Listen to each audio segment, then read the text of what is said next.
C'est la fin d'un monde incontestablement, c'est la fin de la grande puissance impériale, on ne le sait pas encore. C'est la fin de la France comme grande puissance dominante en Europe. La suite des événements le montrera. C'est un pays, si vous voulez, la défaite, on peut le résumer d'une formule générale. Dans toute l'histoire de la guerre, je me situe là dans le théâtre occidental, enfin en Europe, dans toute l'histoire de la Seconde Guerre mondiale, c'est la seule grande puissance qui s'effondre. C'est la seule grande puissance industrielle, politique, militaire qui s'effondre. Dans tous les autres cas, les grandes puissances comparables, l'Angleterre évidemment ne s'est pas effondrée, l'URSS a été envahie, décimée, occupée sur une bonne partie de son territoire à partir de 1941, elle ne s'est pas effondrée. La France est le seul pays important qui compte véritablement, qui va littéralement s'effondrer, en ce sens que il n'y a plus d'armée, il n'y a plus d'État, le pays est occupé et la voix de la France disparaît.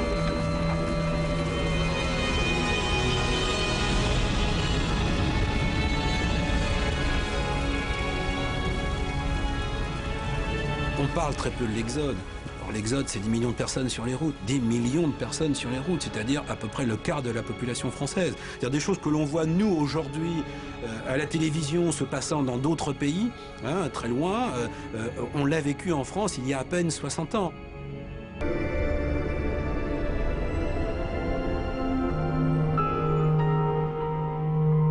Les Français à l'époque ne pouvaient pas se dire qu'en 6 semaines tout serait balayé.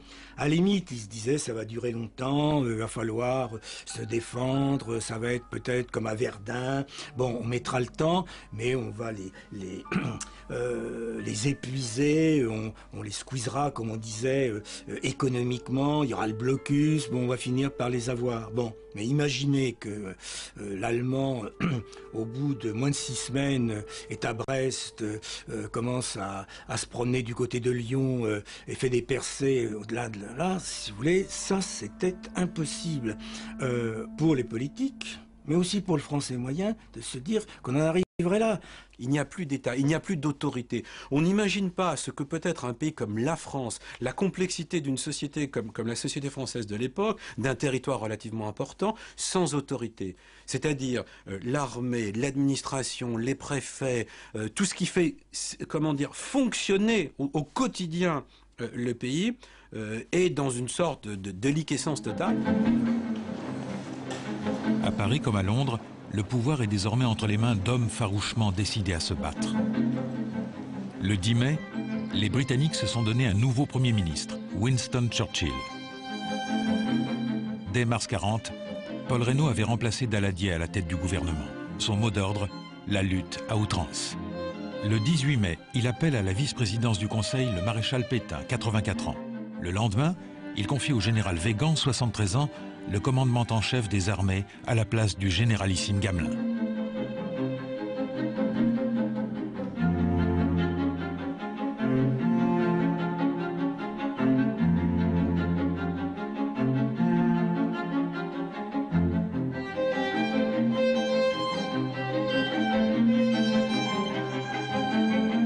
Quinze jours plus tard, il nomme le général de Gaulle sous-secrétaire d'État à la Défense.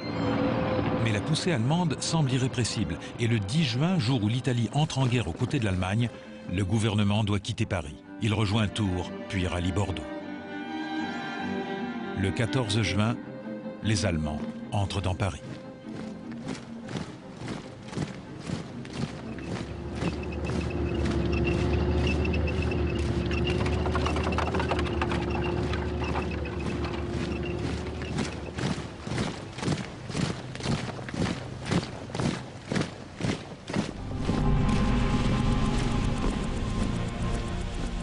La Wehrmacht continue de pousser devant elle des millions de civils ainsi que les débris de l'armée française.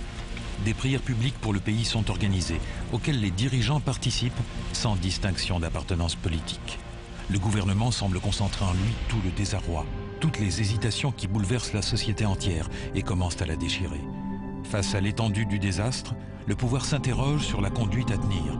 Il en va de la place de la France dans l'histoire. Faut-il poursuivre ou cesser les combats? Question qui en entraîne une autre, plus aiguë à mesure que la défaite se précise. Faut-il ou non signer un armistice? À l'époque, il y a eu un débat crucial qui a été déterminant pour l'avenir de la France. C'était le choix entre la capitulation militaire et l'armistice. La différence est très importante. Une capitulation militaire, c'est un État qui reconnaît avoir perdu la bataille, voire la guerre sur le terrain. La capitulation est signée par les armées, par les chefs de l'armée. C'est la reconnaissance d'une défaite militaire qui en principe, il n'y a pas d'implication directe, en tous les cas pas automatique, sur la nature de l'État, sur la situation de l'État.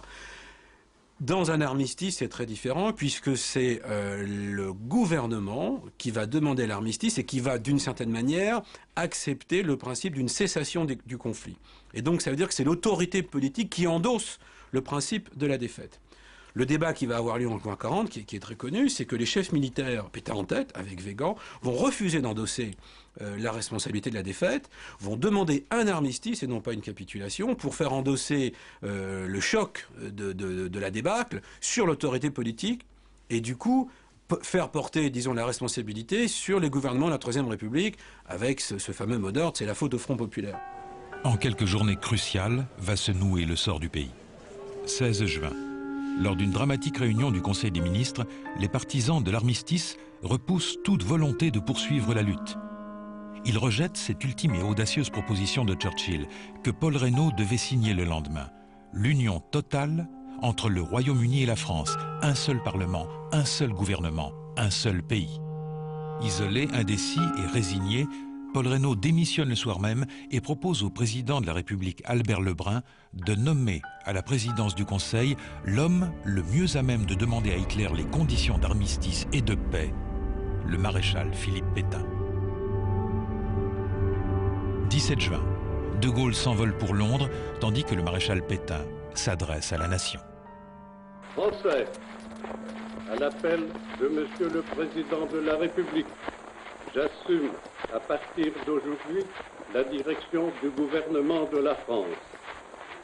Sûr de l'affection de notre admirable armée qui lutte avec un héroïsme digne de ses longues traditions militaires contre un ennemi supérieur en nombre et en armes. Sûr de la confiance du peuple tout entier, je fais à la France le don de ma personne. 18 juin, de Londres, De Gaulle appelle à la résistance.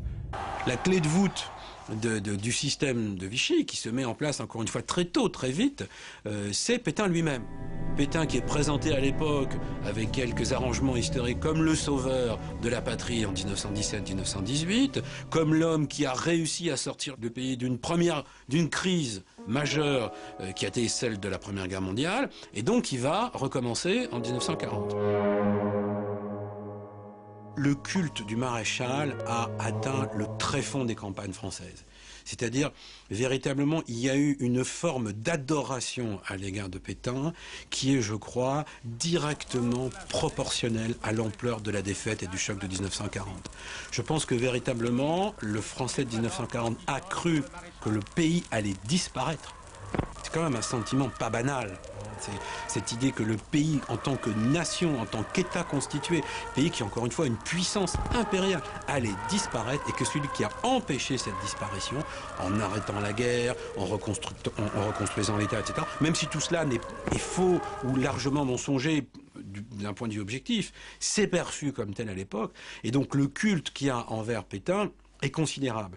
Et c'est un culte qui va durer d'ailleurs, à mon avis, jusqu'à très tard, jusqu'à pratiquement au moment du débarquement. Vichy, Londres, Pétain, De Gaulle. De Gaulle, reconnu le 28 juin comme chef des forces françaises libres par le gouvernement britannique. De Gaulle condamné à mort par contumace par le régime de Vichy. Ce sont bien deux Frances que la défaite a engendrées. La France de la résistance est embryonnaire. En cet été 1940, et pour de longs mois encore, c'est Pétain, c'est Vichy qui emplissent le paysage politique français. Pour les Français, en juin 40, la guerre est finie. Bon, il y a des prisonniers, c'est embêtant, etc. Mais enfin, en gros, la guerre est finie. C'est pour ça que le général de Gaulle a une parole absolument magique. Quand il dit la guerre est une guerre mondiale, qu'est-ce qu'il dit? Vous pensez que la guerre est finie? Ben non, elle n'est pas finie. Il le dit le 18 juin. Oui, il y a un monsieur qui dit à Londres, bon voilà, je représente la France. Pourquoi? Parce que je représente la nation en guerre. Voilà. Et il mettra du temps, mais il fera comprendre que les autres, c'est une France de vendue, ou du moins une France qui est soumise. Ce qui est intéressant, si vous voulez, à noter, c'est que Philippe Pétain, comme Charles de Gaulle, sont nourris, avec des variantes bien sûr, de la même veine. Les deux sont nationalistes. Les deux sont marqués par cela, le fait que la nation française est ceci et cela, et que, dans le fond, le critère décisif, c'est la nation. Les deux. Mais l'un dit, Philippe Pétain, en nationaliste inconséquent, nous allons d'abord faire une révolution intérieure, lutter contre l'ennemi intérieur, bien sûr les communistes, mais aussi les francs-maçons, les juifs, etc. Et lorsque nous serons bien requinqués, on verra, on n'exclut pas de quand même un peu titiller l'allemand. Bon. Ça, c'est la stratégie hexagonale très précise de Philippe Pétain et qu'il tiendra jusqu'en 1944 incluse. Charles de Gaulle dit l'inverse. Je veux dire dans l'ordre des priorités. Et ça, c'est capital. On ne peut pas comprendre ce qui se passe entre 40 et 44, non seulement en oubliant le traumatisme de 40, mais ce problème de la hiérarchie. De Gaulle, qui n'aimait pas le régime parlementaire, qui n'aimait pas ceci, qui n'aimait pas cela, qui détestait ceci et cela, dit en clair tout de suite, le 18 juin, bon, ça, on verra après. Pour le moment, il y a un problème et un seul, c'est l'ennemi extérieur, c'est l'occupant. On règle ce problème-là, ensuite on verra. Voilà. Ça, cette différence est fondamentale. De Gaulle, l'idéologie ne joue pas. Ce qui est fondamental, c'est les nations. Toujours dit ça. Ça, c'est une constante chez De Gaulle. Et tout est un enjeu de nation. Voilà. Ça qu'on ne doit pas perdre de vue. De Gaulle l'a toujours pensé, et le pense entre 40 et 44, et le continuera de le penser donc après 58.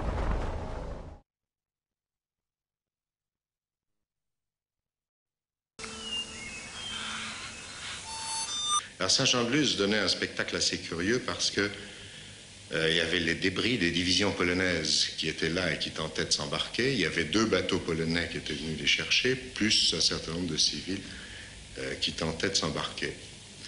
Alors nous sommes allés à l'adresse qui avait été donnée au consulat anglais, et puis il n'y avait rien. Et puis, nous nous sommes promenés plusieurs fois devant et nous avons tout d'un coup vu arriver un jeune officier français qui devait être capitaine et qui nous a dit « Qu'est-ce que vous faites là ?» Alors, suivant les formules bien connues, nous avons répondu « Nous cherchons notre tante Mathilde ». Il a répondu « Vous voulez passer en Angleterre ?» On lui a dit « Bien sûr ». Il a dit « Bon, les Polonais sont en train de s'embarquer, ils ont fini vers environ 4 ou 5 heures du soir. À ce moment-là, si vous vous trouvez sur le port, vous avez une chance de pouvoir vous embarquer par avant. » Et puis il a disparu, on ne l'a plus jamais revu. Nous sommes rapidement heurtés à une police impitoyable qui nous défendait l'accès des bateaux. Alors, qui veut la fin, veut les moyens. Et avec un de mes camarades, nous nous sommes souvenus de la vieille locution française « sous comme un Polonais ».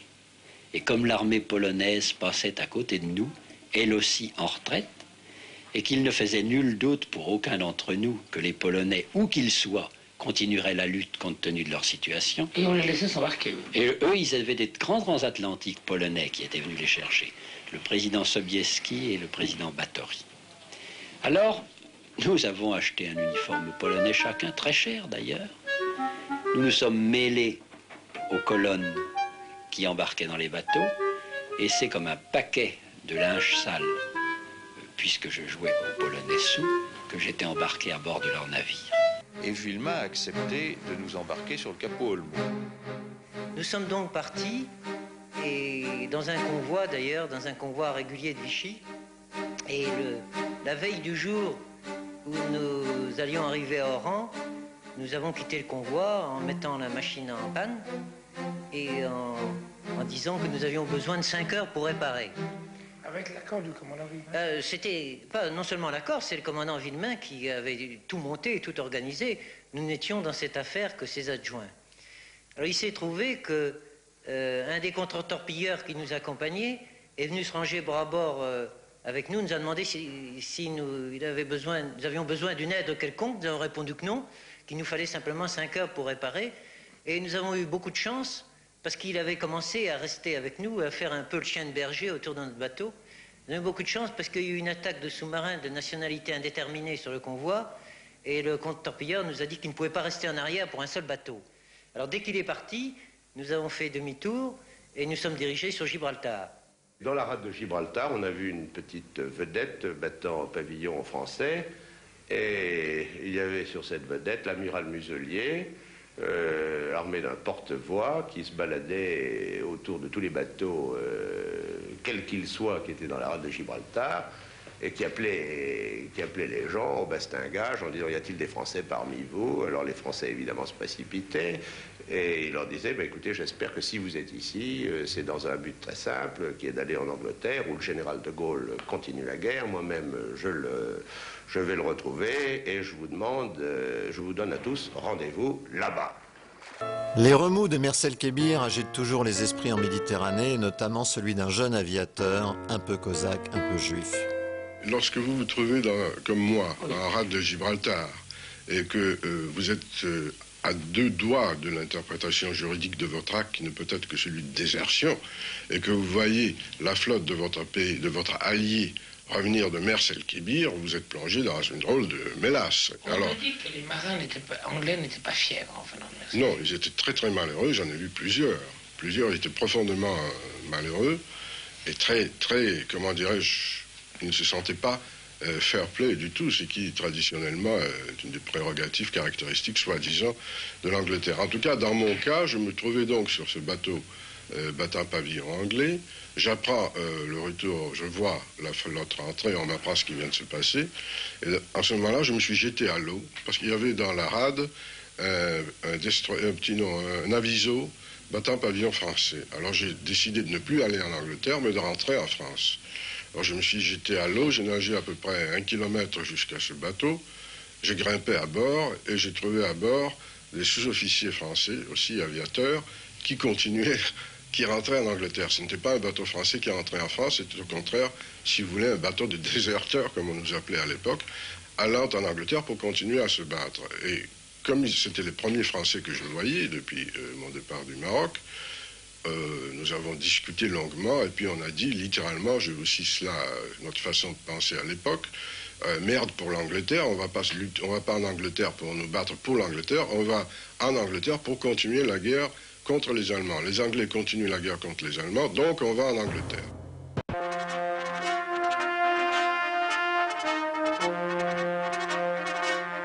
René Cassin a rejoint De Gaulle dès le 19 juin, doutant qu'un vieux juriste comme lui soit de quelque utilité. Mais vous tombez à pic, lui répond le général, qui le met aussitôt au travail.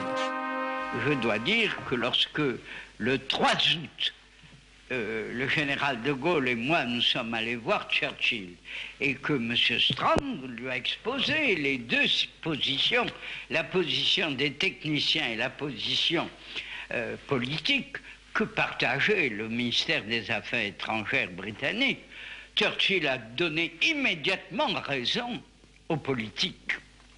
Et d'ailleurs, ça s'est vu en ce sens qu'il a dit lui-même dans une lettre non publiée, pour ne pas humilier ses propres soldats, qu'il était très bon que chacun combattît dans l'armée de sa nationalité.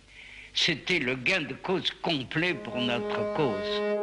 Le général Catroux m'a dit que Churchill se plaignait déjà du mauvais caractère, je dirais du caractère de Gaulle. Est-ce qu'il vous a exprimé les mêmes plaintes? Non, pas à moi. Ce sont ses collaborateurs qui m'ont exprimé ses réserves. Mais... Oui. Alors, puisque si nous parlons de cette affaire du mauvais caractère de Gaulle, tout ça est absurde. Nous n'avions rien. Nous n'avions pas de force matérielle, pas de force financière. Nous n'avions pour défendre les intérêts français que nos ongles et que nos dents. De Gaulle aurait eu une vie exquise s'il avait accepté de faire une légion étrangère au service de l'Angleterre. Il n'a jamais voulu. Il a toujours été la France qui continuait. Et la France qui continue, quand elle n'a pas d'armes pour se défendre, n'a pas bon caractère.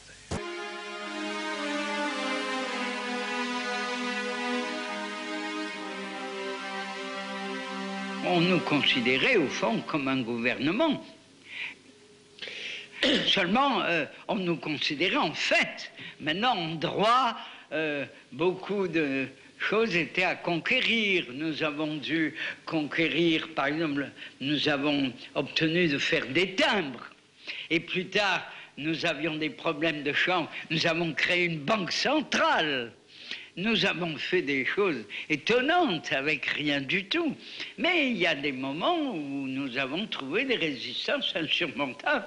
Nous n'avons jamais pu obtenir une reconnaissance de la Croix-Rouge officielle.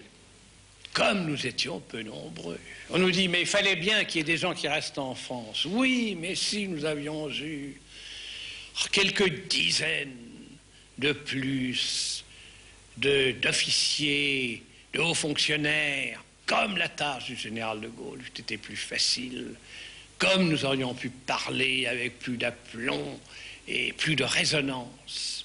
On ne se rendra jamais compte assez de la difficulté qu'ont représenté ces premiers mois et ces premières années, du miracle qu'a été la survivance. Et pour que cette survivance ait véritablement lieu, il fallait à chaque instant que le général joue le tout pour le tout. Je me souviens d'une dispute particulièrement violente à Downing Street, où le général criait « Je suis la France !» et M. Churchill répondait « Non, vous n'êtes pas la France !» Le général de Gaulle, après l'échec de Dakar, a quand même eu le Cameroun, l'Afrique équatoriale et d'autres territoires, environ 6 millions d'individus à gouverner. Il a trouvé au Congo un grand loyalisme républicain et il a estimé nécessaire à ce moment-là de créer une organisation plus officielle des pouvoirs publics. Et c'est à ce moment-là qu'il a pris la grande ordonnance créant le Conseil de défense de l'Empire et en même temps qu'il a pris solennellement l'engagement de rendre compte au peuple français de ce qu'on ferait en son nom et de lui restituer la parole, ce qui, entre parenthèses, a été rigoureusement accompli.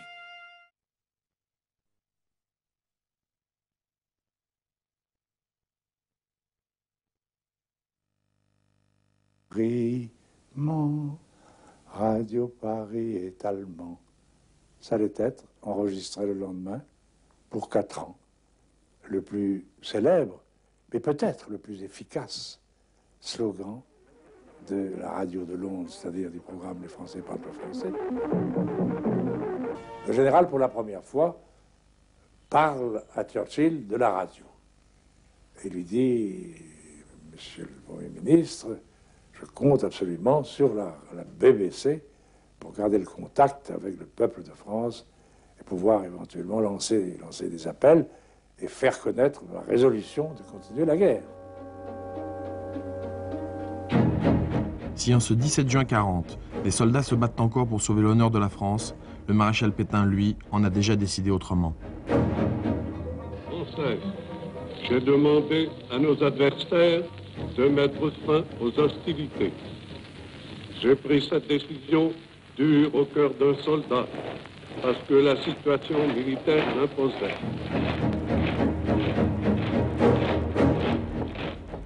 La bataille a été violente, meurtrière, et la France en état de choc assiste abasourdie à l'entrée des troupes du Reich dans Paris. À Londres, l'ancien ministre Charles de Gaulle refuse de se soumettre. Le 18 juin, une poignée de journalistes et d'amis proches l'écoutent lancer à partir des locaux de la BBC son premier appel à la résistance. Moi, général de Gaulle, j'entreprends ici, en Angleterre, cette tâche nationale. J'invite tous les militaires français des armées de terre, de mer et de l'air, où qu'ils se trouvent actuellement, à se mettre en rapport avec moi. J'invite tous les Français qui veulent rester libres à m'écouter et à me suivre. Vive la France, libre dans l'honneur et dans l'indépendance. Le 14 juillet a été l'occasion de la première manifestation publique de la France libre. Et la foule était venue crier, jeter des fleurs. Et les quelques centaines de nos camarades en armes sont passés là comme il convenait, comme une troupe française. Cependant qu'au loin, dans le ciel, on voyait au-dessus des tours de l'abbaye de Westminster flotter pour la première et probablement la dernière fois dans l'histoire le drapeau tricolore. Ici, voici le 6e... Juin, juillet et août vont s'écouler, pendant lesquels on verra le programme français de la BBC qui partit d'un individu, parce qu'il fallait bien partir de quelque chose, mais qui n'était pas zéro. Le service existait bien et avait une écoute. Et puis alors, il allait s'étoffer, et ça allait devenir, disons, à partir du 1er septembre, les Français parlent au français. Comment est-ce qu'on a commencé à l'écouter? Sans doute a-t-on su par le bouche à oreille, entre voisins, qu'il y avait une radio libre qui diffusait à certaines heures. Et comme tout le monde, on a tenté de savoir par qui, je ne sais pas trop, quelles étaient les longueurs d'onde. On a tâtonné, on a entendu, on a commencé à entendre les brouillages surtout, parce que c'était ce qu'on entendait d'abord, les etc. Des voix qui avaient l'air presque perdues sur des vagues, qui montaient, qui descendaient. On a vraiment un flux et un reflux. L'écoute de la radio de Londres, petit à petit, a pénétré. Vichy finit tout de même par prendre conscience des dangers que fait peser la BBC sur la stabilité du régime. À son tour, Pétain prend le micro. Français, j'ai des choses graves à vous dire. De plusieurs régions de France, je sens se lever depuis quelques semaines un vent mauvais. L'inquiétude gagne les esprits. Le doute s'empare des âmes. L'autorité de mon gouvernement est discutée. Les ordres sont souvent mal exécutés. La radio de Londres et certains journaux français ajoutent à ce désarroi des esprits. C'est à partir de ce moment-là, d'ailleurs, on l'a su après, que les préfets régionaux représentant l'autorité de Vichy à travers toutes les zones se sont mis à produire, d'abord spontanément, mais bientôt à la demande pressante et répétée, comme s'il se fût agi d'un sondage déjà, des rapports sur la façon dont les Français écoutaient cette radio de Londres. Et évidemment, aux yeux de Vichy, il faut bien reconnaître, c'était navrant. Parce que les rapports des préfets disaient, bah, vous savez, il y a des régions, alors il les nommait, il arrivait que ce fût la Bretagne, par exemple, où là, c'est même pas la peine de parler d'autre chose que de la victoire anglaise, ou de la radio de Londres, ou de Gaulle.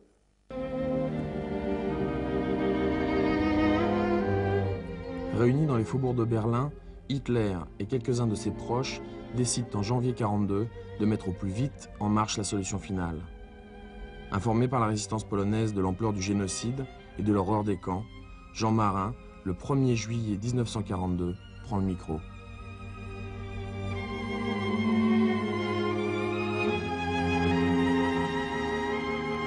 Il est 20h30.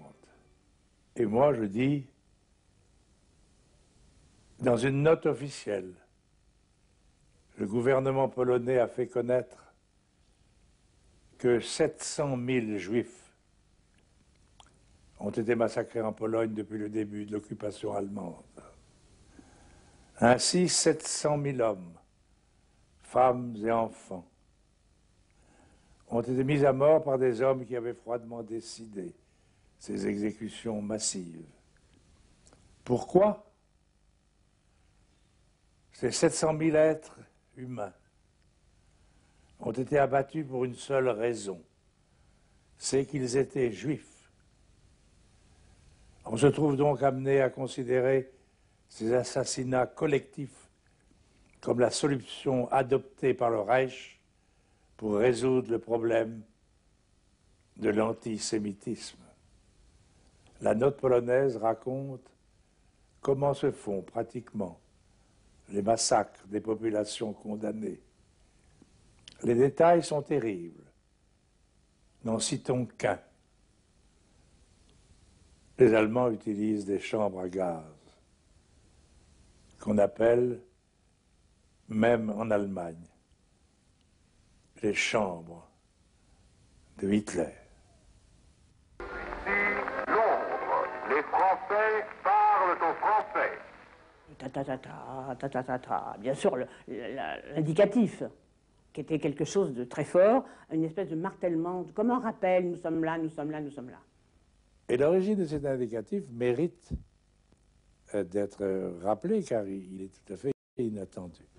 Un correspondant auditeur de la radio belge, qui était à la fois en français et en flamand, un jeune homme, résistant sans doute, écrit à la radio belge de Londres, de la BBC, et propose un signe de ralliement européen de toutes les résistances.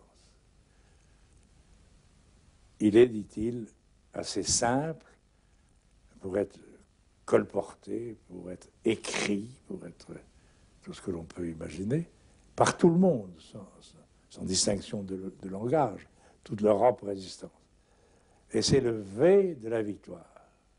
Le camp allié, les services de la BBC qui définissent la stratégie commune de la guerre psychologique, rendent leur verdict et disent c'est une idée épatante. Et on lance une première campagne de V qui fleurit sur tous les murs de l'Europe, à tel point que les Allemands s'affolent, littéralement s'affolent, nous suivons ça de tout près, s'affolent un peu et inventent un V aussi. Ils disent oui, mais la résistance nous raconte des histoires, le seul vrai, c'est le vrai germanique. Tout le monde rigole en effet à ce moment-là, y compris surtout les résistants qui disent bon, c'est très bien touché. Et la campagne ayant déjà porté des fruits et continuant, quelqu'un à la BBC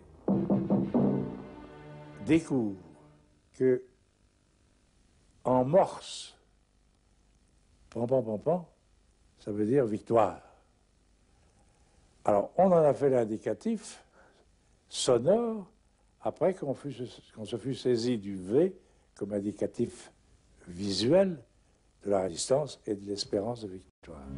En France en particulier, Radio Londres a su s'imposer comme le cœur de cette guerre de l'ombre.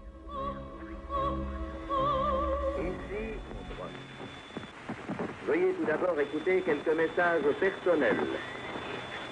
La fortune vient en dormant. Ces messages, ça prouvait qu'il y avait quand même autour de nous autre chose que les Botté, les Collabos, Laval, Pétain et compagnie. Grand-mère mange nos bonbons. Il est temps de cueillir des tomates. Nous étions aussi intéressés et troublés que tous les auditeurs, parce que nous ne savions pas du tout ce que ça voulait dire. C'était tout à fait codé.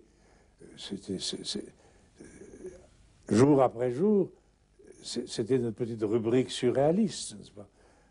Mais dont nous savions que sous son mystère affecté et voulu, il y avait un sens aigu, important, dangereux, et peut-être déterminant, perçu par ceux à qui il était destiné, qui eux connaissaient le code.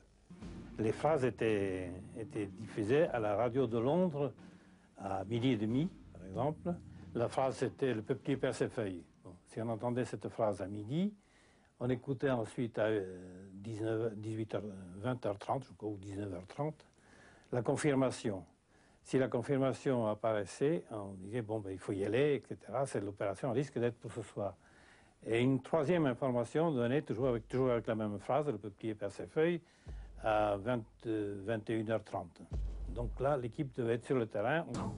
Jean Moulin, Pierre Brossolette, Delattre, les colonels Passy et Rémy, les plus grandes figures de la résistance, ont un jour été appelés à parler au micro de la BBC. Ils évoquent l'œuvre commune, les combats engagés, les espoirs partagés. La radio est devenue le véritable cordon ombilical qui relie les combattants de l'intérieur et ceux qui agissent à partir de Londres.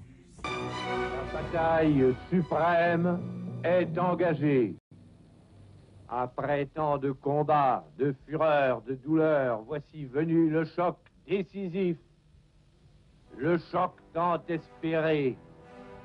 Bien entendu, c'est la bataille de France et c'est la bataille de la France. Et quand tout ça a été fini, dans la logique de tout ce qui s'était passé, et avec beaucoup d'élégance mais aussi de loyauté, compte tenu de l'indépendance, de fait et de droit, qu'ils avaient reconnu à cette équipe des Français parlent au français à la radio de Londres, les autorités britanniques, la BBC, a remis au gouvernement de la République, présidé par le général de Gaulle, créateur de la France libre, chef du gouvernement provisoire de la République, remis, comme il se devait, le programme parle au français, les Français parlent au français, à la France. Ça a été la fin de cette aventure.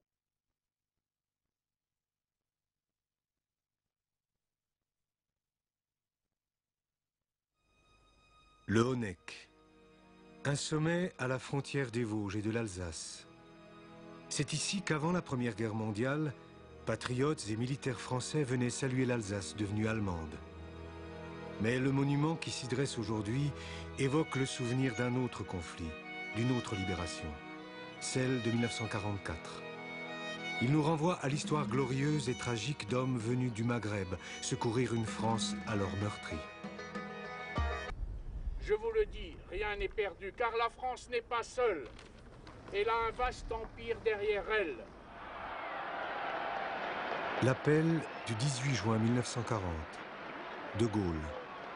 Le général Leclerc et la 2e DB. Cette page de l'histoire de France s'est inscrite dans notre mémoire collective. On l'enseigne dans toutes les écoles.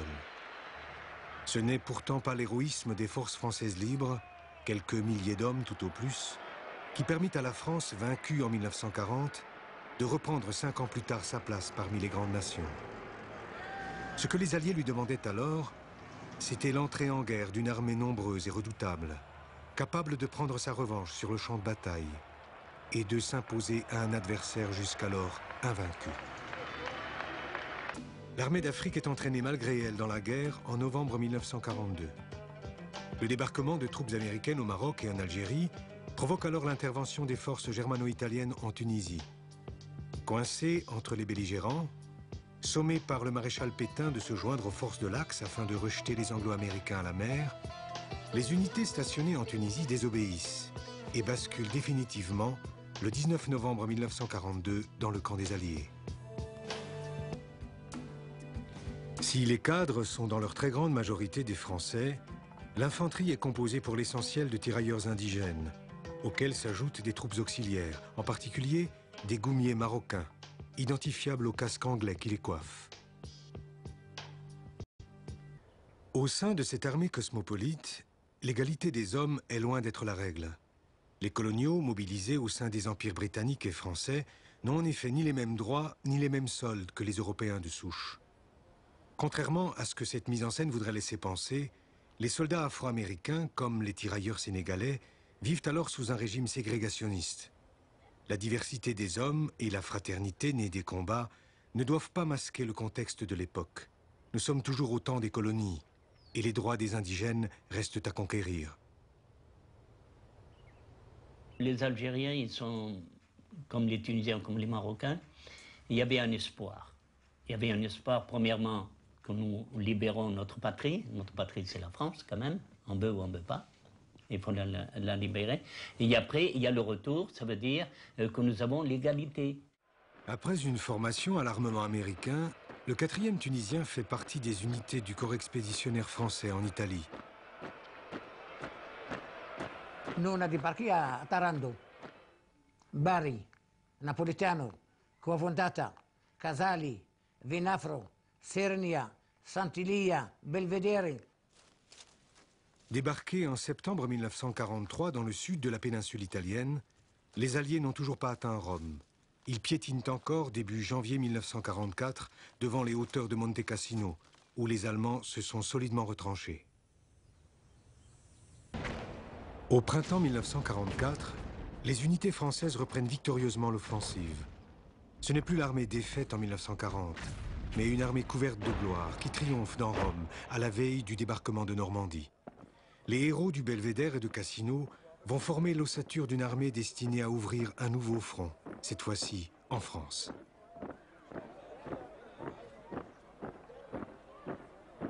Et après, on a pris les camions, on est retourné vers Naples. Et on a fait alors les essais embarquement, débarquement, embarquement, débarquement pour venir ici en France. On ne savait pas la direction, hein. Des fois nous étions trempés jusqu'ici dans la flotte. Hein. On sortait et après, vers le coup de 3 h du matin, je ne sais pas, la nuit, on est parti direction inconnue.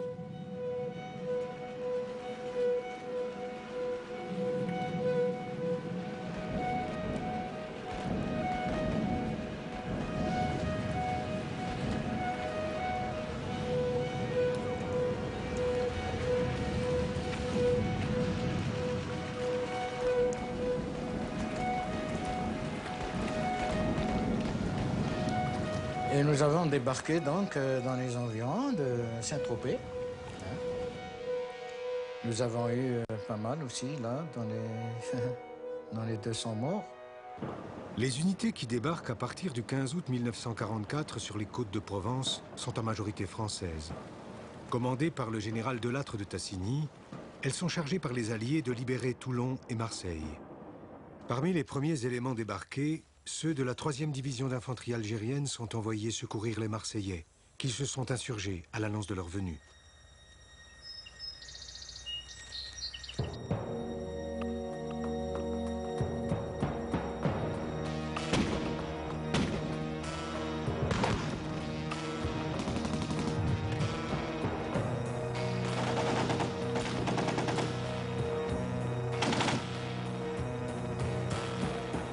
Leclerc, il a pris la direction en Normandie, de Montsabert, on a débarqué dans le sud.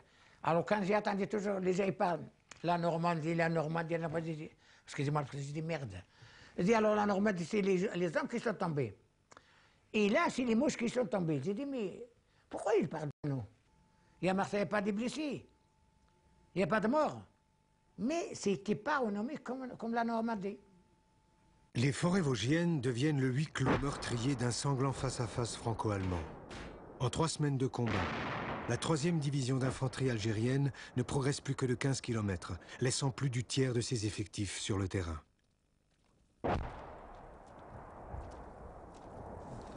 Tous les points des Vosges, tous les points, depuis le départ jusqu'à l'arrivée.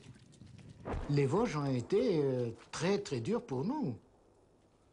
Parce qu'on était quand même arrivés en plein hiver. À partir de septembre, nous étions par là déjà. Septembre, octobre, novembre, décembre, jusque... Bon, tout ça, nous avions subi. La poche de Colmar n'est réduite qu'au début du mois de février 1945. L'Alsace reprend alors enfin sa place dans le giron français. Les métropolitains relèvent progressivement cette infanterie maghrébine et africaine, qui composait jusqu'alors plus de la moitié de l'armée française. Les unités coloniales se voient ainsi progressivement européanisées avant leur entrée en Allemagne. Il faudra encore des mois pour terrasser l'adversaire. La participation et les sacrifices de cette armée de près d'1 demi-million d'hommes venus du Maghreb permettent alors à la France de siéger comme grande puissance belligérante à la table des vainqueurs. Ancien FFI, Bernard Scheffer a participé à l'amalgame. Il a été incorporé comme tirailleur au sein du 4e RTT et a terminé la guerre en Allemagne avec le grade de commandant. Quand j'ai été démobilisé et que j'avais plus rien, puisque mes vêtements civils étaient pour la plupart brûlés dans l'incendie de Saint-Dié, etc. Puis j'avais grandi, que j'avais plus jeune n'allait plus. Et quand j'avais besoin de quelque chose, ou de tôle pour remettre sur le toit, ou choses comme ça, eh bien, les gens que nous avions libérés, par exemple, quand nous avons libéré Pforzheim, ces gens-là sont rentrés à Saint-Dié avant moi, hein, puisqu'ils sont rentrés au mois de juin, juillet, etc. Alors que moi, je n'ai été démobilisé que fin novembre. Eh bien, eux avaient eu des vêtements, avaient eu des premiers secours, avaient eu des tôles ou des planches ou des machins, alors que nous n'avons pas eu tout de suite, on a eu plus tard, mais en attendant, on était dans le dénuement. Et j'avais ma capote militaire, et je me suis fait disputer par les gendarmes. On m'a dit non, vous ne devez pas avoir une tenue kaki, un vêtement kaki, mais j'ai rien d'autre en hiver. C'est à son initiative qu'a été construit en contrebas de la stèle rappelant l'action des Francs-Comtois, celle dédiée aux tirailleurs. Il a reçu par 2 fois au Honeck des militaires tunisiens venus honorer les soldats qui y sont tombés. J'ai gardé un souvenir extrêmement merveilleux de cette aventure avec les Tunisiens. La gentillesse de ces gens entre nous, leur courage au combat, leur abnégation pour porter des charges, pour aller dans la pluie, la neige, etc., c'était extraordinaire. Et je n'ai qu'un regret, c'est que ces gens-là n'aient pas eu leur carte d'électeur quand ils ont été démobilisés. C'était, je pense, une grave erreur, car ces gens-là auraient été de très bons Français.